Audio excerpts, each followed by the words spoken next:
The new Fosi Audio ZD3 DAC Preamp is now available for purchase, and after seeing all of the hype, I spent the last few weeks pairing the ZD3 with my ZA3 amp, where I found there were some things I really loved about the ZD3. However, there's one important feature missing for me.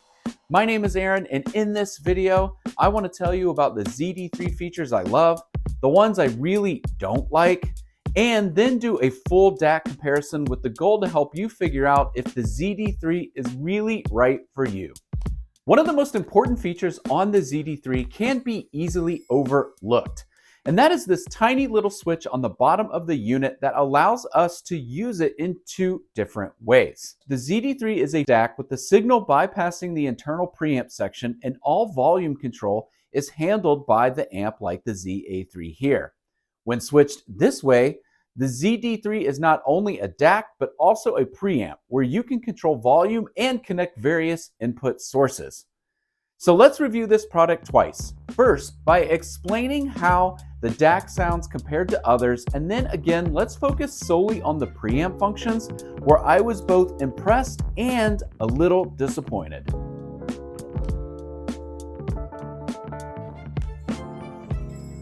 The DAC's internal chip is the ES9039Q2M chip, which is very popular with brands like SMSL and Topping, with DACs in the similar price range, with the ZD3 coming in at $180.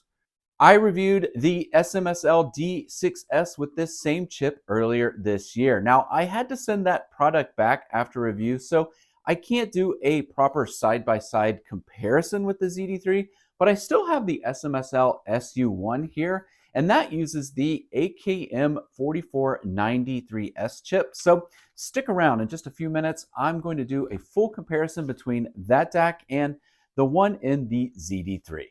First, it's important to note that companies today, whether it be Fosi, SMSL, Topping, and others, have all figured out how to properly implement DAC chips in a manner that provides an overall audio improvement, and you'd be hard-pressed to hear a poor sounding DAC from these companies. They've figured it out. And that's comforting because we now don't have to worry about buying a bad sounding DAC, but instead we get to experiment with different chips and try to determine if we can hear a big enough sound difference in order to upgrade. Because the ZD3 is using the ES9039Q2M chip, I was pretty confident I would be pleased with the sound presentation, and it met my expectations in the same way SMSL and Topping DACs have when using the same chip. They all present a neutral sound, which to me just means they aren't coloring or tuning the sound in a way that some might find unpleasant. This was also the case with using the ZD3.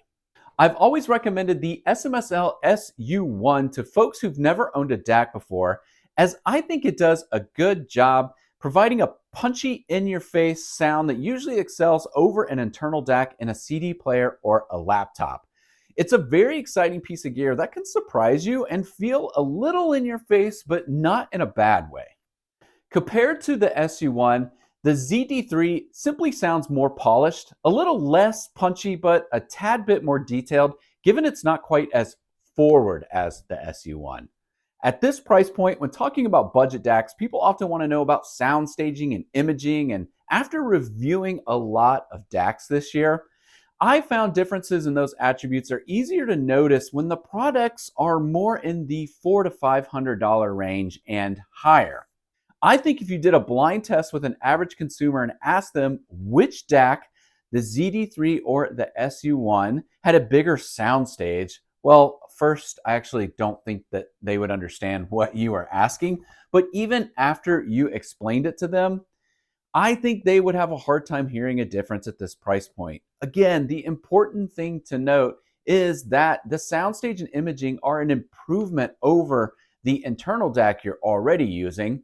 And because Fosi is using a quality chip, you won't hear a thin, tunneled, centered sound that can sometimes be common with cheap DACs. Overall, Fosi did a great job choosing this chip and implementing it properly in the ZD3 with detailed treble, ample mid-range, and sufficient bass. It's always hard to tell you what will sound best in your system, but I think this DAC will meet your expectations within this sub $200 range.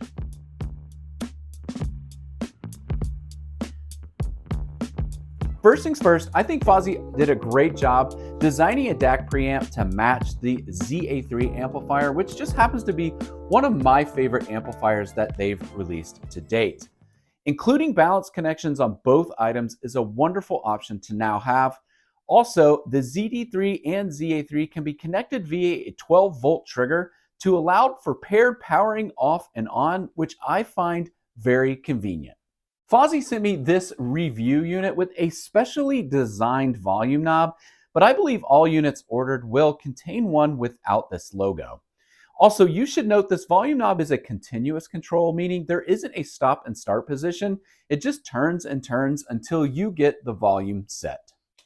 It's important to note that I've been excited about a preamp option like this from Fosi that allows for more input connections than their previous options like this P3 preamp, which really only allows for one RCA input and Bluetooth. When the ZD3 arrived, I was so excited scanning the input options, which includes Bluetooth, coax, optical, USB, and HDMI-R, giving access to use with my TV. How cool is that? I then thought to myself, wait, where's the RCA input? I must be missing something, right? Right? Nope. I was not. There is no RCA input on the ZD3, which means if you are like me and a turntable is an integral part of your stereo system, you might want to rethink the ZD3 as a preamp and use it as a DAC only. It also means you're kind of locked in to always using the internal DAC on the ZD3 rather than connecting an external one. Now, I just bought a bunch of great vinyl, and I was really itching to listen to it while I still had all the Fosi gear set up for review. So I just ended up inserting this cheap audio switcher in between the ZD3 and ZA3 to provide me with RCA input options so I could use my turntable. And honestly, everything sounded great.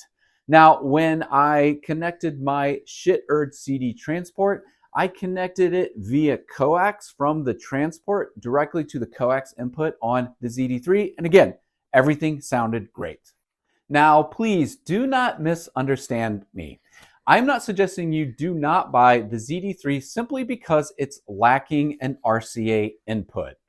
I've had other DAC preamps for review that do not have an RCA input either, so this is a common choice by manufacturers.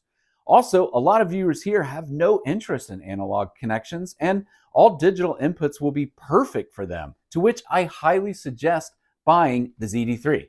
I'm simply pointing out the lack of an RCA input for anyone who's considering buying the ZD3, but still uses a lot of analog connections like I do with my turntable. Again, you can still use the ZD3 as a DAC only and add a different preamp or even add in an audio switcher like I did when I wanted to listen to records. Just note that when using the switcher for my turntable, I have to control the volume with the ZA3 amp rather than the ZD3's remote control. Lastly, if you like swapping op amps, Fosi allows you the option to roll those on the ZD3. I'm personally not a big op amp roller as I haven't found the time to install and be able to listen to each. But for the folks who like doing so, you will have that option here with the ZD3.